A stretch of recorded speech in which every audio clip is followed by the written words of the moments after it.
2011년 3월 11일 금요일 오후 2시 46분 일본 사리쿠 연안 태평양 앞바다에서 리히터 규모 9.0의 해저 대지진이 일어납니다.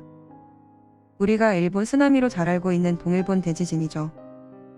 지진으로 인해 강력한 쓰나미가 몰려왔고 1만 6천 명 가까이 사망, 2,500명 정도가 실종되었습니다. 그때 우리나라도 일본을 위해 성금을 보냈으나 악의적으로 숨겨서 우리의 뒤통수를 치던 과거가 생각납니다. 잠시 무서웠던 쓰나미 영상을 보시죠.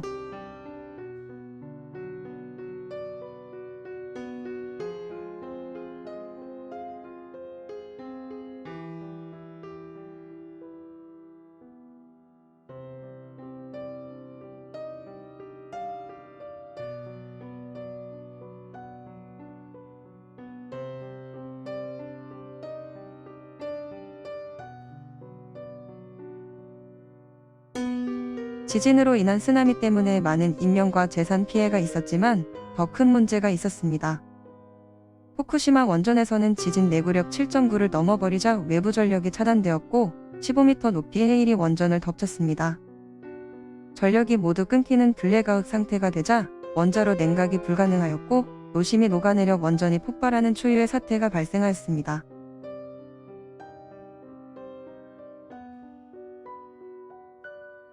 그와 동시에 대기, 토양, 지하수, 바다까지 방사성 노출이 시작되었습니다. 그 당시 쓰나미로 인해 태평양에 반사파 쓰나미가 퍼졌었는데 방사능 물질은 이미 그때부터 태평양을 오염시키기 시작했습니다. 그해 4월 7일까지 방사능 원소인 세슘 137과 스트론튬 92, 하루에 60기가 베크렐씩 태평양으로 쏟아져 나왔습니다. 사실 엄청난 양의 오염수는 그 후로도 계속 누출되고 있는 상황이었고 태풍이 오면 오염수를 감당하지 못해 이전에도 상당량을 바다로 유출하였습니다. 지금까지도 지속적으로 방사능이 유출되고 있는 것이죠. 사람들이 인식을 못해서 그렇지 체르노빌 원전 사고보다도 훨씬 더 심각한 상황입니다.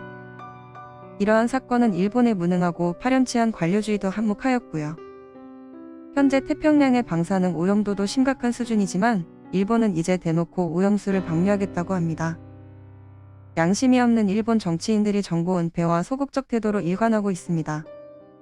심지어 자국민들이 반대하는데도 말이죠. 일본이 오염수를 방류를 가정하여 독일에서 예상한 시뮬레이션이 있습니다. 200일 안에 제주도에 도달하고 280일 이후에는 동해를 뒤덮게 되죠.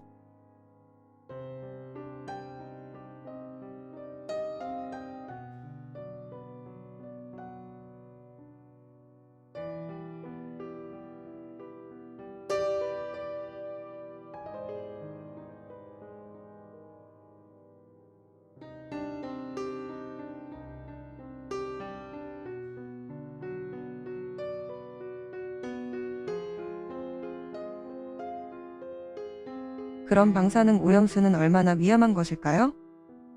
첫 번째, 삼중수소입니다. 트리튬이라고도 부르는 삼중수소는 아무리 그 양이 미약하더라도 섭취하게 되면 방사선 피폭이 됩니다. 헬륨으로 붕괴 시 DNA가 손상되죠. 이때 암이 발생합니다. 방사능 물질은 그 물질이 반으로 줄어드는 데까지 걸리는 시간이 있는데 반감기라고 부릅니다. 삼중수소의 반감기는 12.32년이므로 1% 이하로 감소하려면 86년이 걸립니다. 30년간 방류한다고 했으니 최소 116년은 걸리겠군요. 두 번째, 스트론튬 90입니다. 스트론튬은 삼중수소와 비교할 수 없을 정도로 무서운 원소입니다. 핵분열 생성물 비율이 높아 환경에 영향을 많이 줍니다. 칼슘과 유사해서 온 생태계를 교란하며 뼈에 주로 농축됩니다. 돌연변이의 골수암, 백혈병 등등 각종 암에 노출됩니다. 반감기는 28.7년이며 1% 이하로 감소하려면 200년이 걸립니다. 30년간 방류하면 230년은 방사능 지옥이죠. 세 번째, 세슘 137입니다. 세슘은 갈수록 더 무서워지는 원소입니다. 근육에 농축되며 불임증과 각종 암에 걸립니다. 반감기가 30.17년으로 1% 이하로 감소하려면 211년이 걸립니다. 30년간 방류 시 241년짜리 지옥이 되겠습니다. 대표적인 게 이 세 가지인데 사실 60여 종이 넘는 방사능 물질이 포함되어 있다고 합니다. 플루토늄과 우라늄도 소량씩 포함되어 있다는데 각각 반감기는 24,000년, 7억 38만 년입니다. 헬게이트가 열렸다고 보시면 됩니다. 워낙 일본이 감추고 속이기를 좋아하는 나라라서 그들이 말하는 정보는 신뢰성이 매우 떨어지며 방사능을 제어하는 기술도 의심스럽습니다. 이쯤 되면 수산물은 거의 포기해야 될지도 모르겠습니다. 혹시나 수산물을 먹다가 건강한 사람이 기형이나 암이 발병하면 일본을 의심하면 될 것 같습니다. 그런데 아무런 보상도 못 받겠죠. 그냥 죽어가는 겁니다. 다른 건 그렇더라도 수험들에게는 볼 면목이 없겠네요. 구독, 좋아요 부탁드립니다. 감사합니다.